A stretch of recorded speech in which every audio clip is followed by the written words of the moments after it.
संपूर्ण ब्रह्मांड में प्रेम का प्रतीक माने जाते हैं भगवान कृष्ण। आज उन्हीं की जन्मभूमि को लेकर विवाद छिड़ा हुआ है, मंदिर मस्जिद का विवाद, और ये मामला लगातार तूल पकड़ रहा है। हम इस वक्त कृष्णा की नगरी में हैं, हम मथुरा में मौजूद हैं और यहाँ पर एक अलग ही माहौल बना हुआ है और पूरे देश भर में ये चर्चा हो रही है जिस तरह से श्री कृष्ण जन्मभूमि और शाही ईदगाह मस्जिद विवाद को लेकर बातें हो रही हैं, चर्चाएं हो रही हैं। पूरे देश की नज़र फिलहाल कृष्ण जन्मभूमि पर टिकी हुई है और यहाँ पर कुछ साधु संत हैं, याचिकाकर्ता हैं और बड़ा मसला हो जाता है। सबसे पहले हम विवाद को समझने की कोशिश करते हैं कि आखिर इस विवाद की जड़ क्या है। जी देखिए, असल में क्या है कि ये जो 13.37 एकड़ ज़मीन है और जिसमें लगभग में 2.5 एकड़ जो जगह है, जो भगवान का असली गर्भगृह है, उसे वो लोग मस्जिद कहते हैं। तो हमारा मानना है कि वो मस्जिद नहीं है, वो भगवान का गर्भगृह है। तो ये पूरी प्रॉपर्टी श्री कृष्ण जन्मभूमि ट्रस्ट के नाम है, हिंदू पक्षकारों की, वो हमको मिलनी चाहिए। तो इसी को लेकर के 23 दिसंबर 2020 को हम कोर्ट में गए थे और हमने सबसे पहला केस रजिस्टर्ड कराया था और हमने कहा था ये प्रॉपर्टी हिंदू पक्षकारों की, सनातन धर्म की मिलनी चाहिए। तो माननीय न्यायालय के द्वारा केस स्वीकार किया गया और हमने इसमें एक एप्लीकेशन कोर्ट कमीशन के लिए लगाई थी, एक एप्लीकेशन हमने आर्कोल के सर्वे ऑफ इंडिया की लगाई थी कि यहाँ कोर्ट कमीशन जाए, पूरी इसकी डायमेंशन प्रॉपर्टी की हो, इसकी साइट प्लान कंप्लीट हो और यहाँ पर जो हिंदू प्रतीक बने हैं वो भी रिकॉर्ड में आने चाहिए। तो अब माननीय न्यायालय के द्वारा 2 दिन पहले एक आदेश पारित किया गया है कोर्ट कमीशन का, जिसमें कोर्ट कमीशन मौके पर जाएगा, पूरी उसकी डायमेंशन होगी और वहाँ पर जो हिंदू प्रतीक है वो भी सब रिकॉर्ड पे आएंगे। और जी अच्छा, क्योंकि पहली याचिका आप ही ने दायर की थी और क्योंकि आप अधिवक्ता हैं, तो हमें ये बताइए कि अभी सुप्रीम कोर्ट के पास ऐसे कौन से साक्ष्य रखे गए, क्या बातें रखी गई जिसकी वजह से मुस्लिम पक्ष की तरफ से जो याचिका दाखिल की गई थी तो उसे सिरे से नकार दिया गया? हुआ क्या था? हमने शुरू से ही इस प्रॉपर्टी के जितने भी डॉक्यूमेंट हैं, रेवेन्यू रिकॉर्ड देखेंगे, खसरा खतौनी सब हमारे पक्ष में है, नगर निगम का रिकॉर्ड हमारे पक्ष में है और सीरियली इस प्रॉपर्टी की जो रजिस्ट्रियाँ होती हैं जिसे बैनामा कहते हैं, वो सब श्री कृष्ण जन्मभूमि ट्रस्ट के पास है, उन्हीं के पक्ष में है।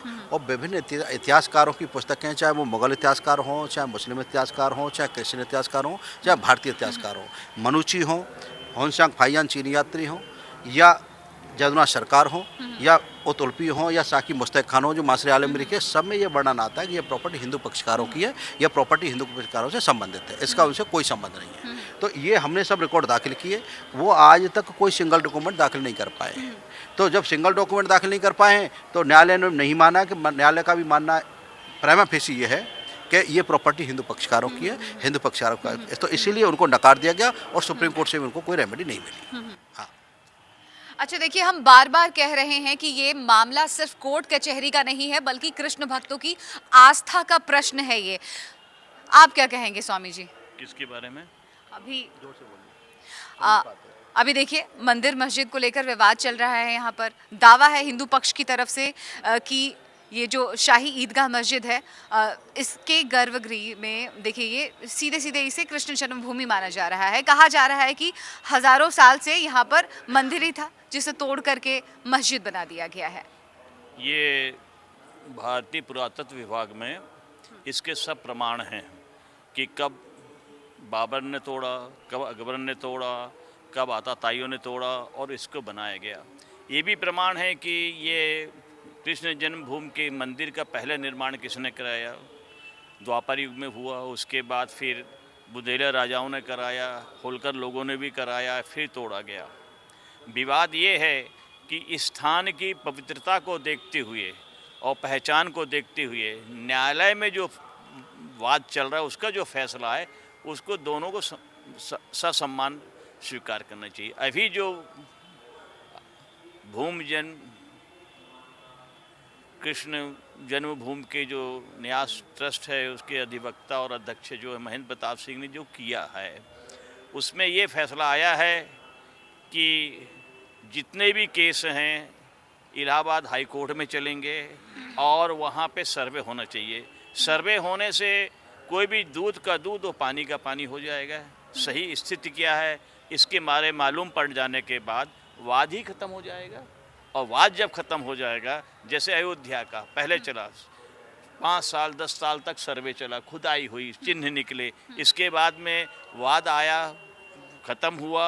आज वहाँ के और भी अन्य समुदाय के लोग कृष्ण के जैसे राम जन्मभूमि को बनाने में सहयोग कर रहे हैं, ऐसा यहाँ भी करेंगे। यही कामना के साथ मैं सोचता हूँ कि जो हो रहा है उसको न्यायालय पे छोड़ दिया जाए और संतों को, महंतों को, गृहस्थियों को जैसे राम राम लिखे थे, शिला पूजन हुई थी, उसी प्रकार से उनको अपने जो है इष्ट कृष्ण भगवान का ध्यान करना चाहिए और कहना चाहिए कि हे प्रभु जी, आप अपना पक्ष न्यायालय में आदेश रूप से प्रस्तुत करके और मंदिर का कार्य को निर्माण को पूर्ण करें। देखिए, अगर मुस्लिम पक्ष की बात करें तो उनका साफ तौर पर कहना है कि कुछ खास तरह का ये ग्रुप है जो इस तरह के मामले को उछाल रहा है, और मुस्लिम पक्ष ये साफ तौर पर कह रहा है कि हम किसी और की ज़मीन पर इबादतगाह अपनी नहीं बनाते हैं। क्या कहेंगे आप? कहना कुछ भी है, पर ये निश्चित है, ये सत्य है, हम ही नहीं पूरा विश्व जानता है, यह देश अयोध्यापति अखिलेश राम का है। तो जहाँ भी मस्जिद बनी है केवल हिंदुओं के मंदिरों को ढहा कर करके बनी है, और वो इबादत के लिए नहीं बनी है, वो केवल हिंदुओं को, सनातन धर्म को अपमानित करने के लिए बनी है।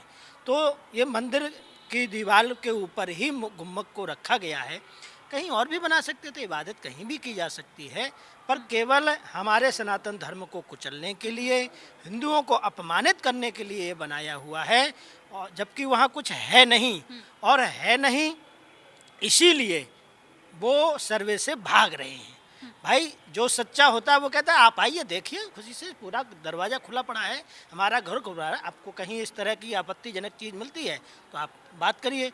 पर वहाँ आपत्तिजनक ही है, वहाँ हमारे देवताओं के अस्तित्व हैं, चिन्ह हैं, खंभे हैं और बहुत सारी चीज़ें हैं, क्योंकि ऊपर का ही ढांचा उन्होंने बदला है, नीचे तो वही सब भगवान के हमारे मंदिर के अवशेष हैं। तो सर्वे एक बार हो जाने दीजिए, जैसा स्वामी जी ने कहा, दूध का दूध पानी का पानी। पर जो सत्यता के साथ खड़ा है, हम सब लोग खड़े हैं, पर वो भाग रहे हैं, ये माहौल बनाया जा रहा है केवल हिंदू मुस्लिम वाला, इसमें कुछ नहीं है। उसी बड़े दिल के साथ उन्हें भी आना चाहिए कि अगर है तो हम इसको देने के मतलब आपके हिसाब से मुस्लिम पक्ष को सर्वे का स्वागत करना चाहिए। स्वामी जी, एक बात बताइएगा, आज बड़ी बैठक भी हुई है वृंदावन में इसी मामले को लेकर, आप सर्वे को लेकर कुछ खास बात कह रहे थे, इसमें दोनों ही तरफ के पक्षकार होने चाहिए। नहीं, मैं ये कह रहा था कि जब सर्वे हो तो वादी और प्रतिवादी दोनों के पक्षकार होना चाहिए, जिससे आगे चल करके ना हो। ये देखिए, हमारे सनातन धर्म में 7 पुरियों का महत्व दिया गया है, उन 7 पुरी में अयोध्या और मथुरा भी है। अब एक बताइए आप मेरे को, जैसे आज मक्का मदीना है, ये किसके आस्था का केंद्र है? ठीक, इस्लाम मजहब के मानने वालों का कहने। यरूशलेम के लिए झगड़ा क्यों हो रहा है? इसीलिए हो रहा है। तो यदि जहाँ कृष्ण ने जन्म लिया ये शाश्वत पुराणों में आया है, तो स्थान तो कृष्ण का होना चाहिए ना। अब उसमें जब है तो हम मंदिर बने हों तो कोई ना कोई चीज़ तो निकलेंगे। लेकिन यदि वाद और प्रतिवादी दोनों के एक एक सदस्य वहाँ रहते हैं तो आगे भविष्य में जा कर के इसके निर्णय में आने में सहजता होगी, किसी किस्म से कहीं पे भी संदेह की जगह नहीं रहेगी, और उसको जो है दोनों पक्ष को, हमको भी और इस्लाम पक्ष के मानने वाले दोनों को स्वीकार करना पड़ेगा। मतलब दोनों ही तरफ से संतुष्टि होनी चाहिए। आप क्या कहेंगे, सर्वे होता है तो उसके बाद किस तरह की रणनीति बनी है? और हिंदुओं के प्रति अत्याचार किया जाए तो वो नहीं होना चाहिए। ठीक, जैसे पहले हुआ था, सैकड़ों हिंदू हमारे संतों को मरा के शरीर में उसी जल की खून की धारा बह रही थी। जी ठीक है। आप बताइए, बड़ी बैठक हुई है साधु संतों की आज सर्वे को लेकर, सर्वे में अगर फैसला हिंदू पक्ष के मुताबिक आता है, उनके हक में आता है, तो आगे की क्या रणनीतियां हैं? देखिए, साधु संतों की आज जो बैठक आयोजित की गई थी, जब हमने इस आंदोलन को शुरू किया था तो सभी संतों की सहमति से शुरू किया था, और आज एक बड़ी उपलब्धि प्राप्त हुई, तो हमने उस उपलब्धि को सभी संतों के बीच में रखा और हमने सबके सामने निवेदन किया कि माननीय न्यायालय के द्वारा आदेश हुआ है कोर्ट कमीशन का। तो आज इसको लेकर के बृहद बैठक हुई, इसमें आगे की रणनीति को लेकर चिंतन किया गया, मंथन किया गया, और आगे ये रखा गया कि कोर्ट कमीशन जब वहाँ जाएगा तो पूरी डायमेंशन हो, पूरे तथ्य सामने आए, क्योंकि ये रिपोर्ट निर्णायक सिद्ध होगी केस में, क्योंकि ये बैकबोन मानी जाती है। तो ये मैं मानता हूँ कि ये हिंदुओं का मंदिर है, तो जितने प्रतीक हैं वो सब रिकॉर्ड में आएंगे। खसरा खतौनी हम लोग दाखिल करेंगे, नगर निगम का रिकॉर्ड हम दाखिल करेंगे, जितने भी डॉक्यूमेंट हैं सब इसको कोर्ट कमीशन को हम दाखिल करेंगे। इसके बाद अगला स्टेप हमारा आर्कोलॉजिकल सर्वे ऑफ इंडिया से सर्वे कराने का। हम चाहेंगे कि वहाँ सर्वे हो, क्योंकि पहले भी जब खुदाई हुई है यहाँ पर तो हिंदू विग्रह निकले हैं। तो हम चाहते हैं कि काशी में जैसे सर्वे हुआ ऐसी आर्कोलॉजिकल सर्वे ऑफ इंडिया से सर्वे यहाँ भी होना चाहिए। पत्थरों की कार्बन डेटिंग हो, जीपीएस सिस्टम से ज़मीन के अंदर पता चला कि कितनी मूर्तियाँ हैं, तो पहले भी मूर्तियाँ निकली हैं। तो ये सब तथ्य जब सामने आएंगे, जब ये रिपोर्ट न्यायालय में दाखिल होगी, तो ये बहुत बड़ा पार्ट उस केस को निर्णायक सिद्ध होगी और केस का डिसीजन इसी के आधार पर होगा। सिविल संहिता में यही प्रावधान है कि जब कोर्ट कमीशन वहाँ जाता है तो कोर्ट कमीशन जाकर के वहाँ की पूरी व्यवस्था देखता है, फिर आर्कोलॉजिकल सर्वे वहाँ का पूरा चेकअप करती है और दोनों की रिपोर्ट जब सबमिट हो जाती है, जैसे बनारस के मामले में सबमिट हो रही है, तो इसी के आधार पर केस डिसाइड होता है। तो हमारा जितना भी यहाँ पर प्रॉपर्टी है, इसके जितने भी डॉक्यूमेंट हैं, सब श्री कृष्ण जन्मभूमि ट्रस्ट के पक्ष में, यानी सनातन धर्म प्रेमियों के पक्ष में, हिंदू धर्म के पक्ष में। तो आज हमने सभी संतों को, सभी महंतों को, सभी मठाधीशों को, कथावाचकों को एक मंच पर ला करके एक स्वर से एक आगाज किया पूरी दुनिया के लिए कि सनातनी एकजुट है, हमको कोई नहीं अलग कर सकता और हर हालत में हमको मंदिर का निर्माण करना है। इसके लिए चाहे हमको कितना भी प्रयास करना पड़े। आज उसी प्रयास का परिणाम है कि कोर्ट कमीशन होने जा रहा है और सनातन धर्म के ये प्रयास, एकजुटता का प्रयास ये है कि सुप्रीम कोर्ट ने उनको नकार दिया, खाली हाथ लौटे वहाँ से। तो मैं मानता हूँ कि अब मंदिर बनेगा, जैसे अयोध्या में भगवान राम का मंदिर बन रहा है, 22 तारीख को प्राण प्रतिष्ठा हो रही है। ऐसे ही हम मानते हैं कि श्री कृष्ण जन्मभूमि पर भगवान श्री कृष्ण का आने वाले समय में दिव्य और भव्य मंदिर का निर्माण हो। यही रणनीति आज संतों के बीच में बैठकर हुई और आगामी ये भी रणनीति कह गई कि इसके लिए जो भी प्रयास करना पड़ेगा, जहाँ भी जाना पड़ेगा, कोर्टों में जाना पड़ेगा संतों को, या जिससे भी मिलना पड़ेगा, जो भी एविडेंस कलेक्ट करनी पड़ेगी, वो संत सब बिल्कुल, आप एविडेंस कलेक्ट करने की बात कर रहे हैं, प्रयास की बात कर रहे हैं। हमने सुना है कि अभी कुछ दिनों पहले आपने प्रदर्शनी भी लगाई साक्षी को लेकर। हाँ, हमने प्रदर्शनी इसीलिए लगाई थी कि किस तरह सत्य को छुपाया गया, सत्य को लोगों के सामने नहीं आने दिया गया। ऐसी क्या साक्ष्य हैं जो आप इंडिया डेली लाइफ पर बोलना चाहेंगे?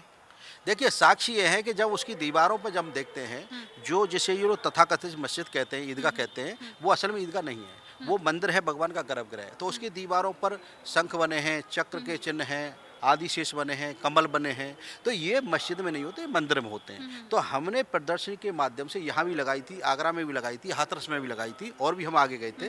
तो हमारा उद्देश्य ये है कि सनातनियों को जागृत करने के लिए कि किस तरह से हमारे मंदिरों को तोड़ तोड़ के मस्जिदें बनाई गई हैं और हमारे प्रतीक आज भी हिंदू प्रतीक में बने हुए हैं। तो हमने लोगों को ये बताने के लिए एक चेतना यात्रा चलाकर ये बताई थी कि हमारे चीज़ों को किस तरह से छुपाया गया, सत्य को सामने नहीं आने दिया गया, बरगला गया लोगों को। अब वो समय आ गया है कि प्रत्येक सनातनी जागे। चेतना यात्रा के द्वारा, प्रदर्शनी के द्वारा हमने ये कहा और अपने हक की लड़ाई हम लड़ें और हम जो सत्य है वो सत्य सबके सामने आना चाहिए। दूध का दूध, पानी का पानी होना चाहिए। सबके साथ भगवान कृष्ण का हाथ है, सबके साथ भगवान कृष्ण का हाथ है और साथ है। तो ये साथ और हाथ की स्थिति में अब मंदिर का निर्माण होना चाहिए। तो हमने कहा सांच को आँच नहीं है, एक दिन सत्य सबके सामने आएगा। अब वो समय आ गया है कि सच सबके सामने आ रहा है। रिपोर्ट के बाद, इसके सर्वेयर की रिपोर्ट के बाद स्थिति बिल्कुल क्लियर हो जाएगी। आर्कोलॉजिकल सर्वे के बाद बिल्कुल 100% स्थिति क्लियर हो जाएगी और मंदिर का निर्माण होगा। तो कृष्ण भक्तों को पूरा विश्वास है, पूरा भरोसा है।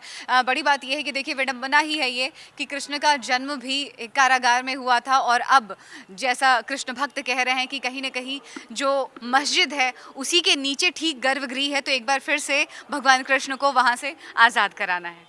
ये मुद्दा ऐसा है कि अगर हमारे मथुरा के स्तर पे इसको सुलझाया जाएगा तो कोई ना विवाद है ना कोई, क्योंकि रेवेन्यू रिकॉर्ड क्लियर है।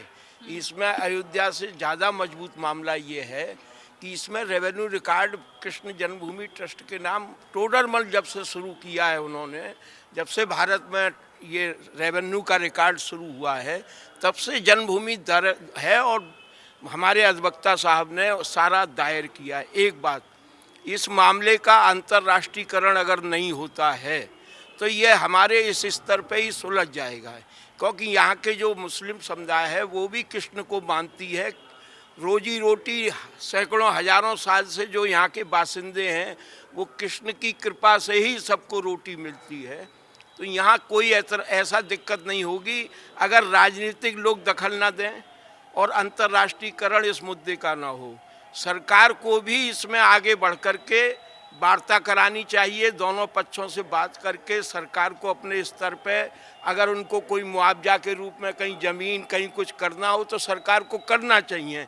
ये स्थान कृष्ण जन्मभूमि है और रहेगा जब तक हमारी दया हमारी कृपा पे वो रहे तब तक रहे। अब वो उनको रहने का कोई यहाँ पे औचित्य नहीं है। समय ने करवट ली है, आक्रांताओं ने हमारे मंदिर तोड़े, एक अब पुनर्जागरण का एक युग आया है। महेंद्र प्रताप जैसे लोग, स्वामी जी जैसे लोगों ने नेतृत्व संभाला है और मुझे उम्मीद है कि ये बहुत जल्दी मसला हल हो जाएगा। राजनीतिक लोग दूर रहें और अंतर्राष्ट्रीयकरण ना हो इसका। बिल्कुल बिल्कुल। तो देखिए समय ने करवट ली है और जो सत्य छुपा हुआ है उस मस्जिद के भीतर उसे जल्द ही निकलना होगा, ये साफ कहना है कृष्ण भक्तों का। तो देखिए ये करोड़ों सनातनियों का विश्वास है, आस्था है भगवान कृष्ण में और उनका साफ तौर पर मानना है कि हम जीतेंगे और ज़रूर जीतेंगे। कैमरा पर्सन विशेष सिंह के साथ Rashmi Sharma, Mathura, India daily live.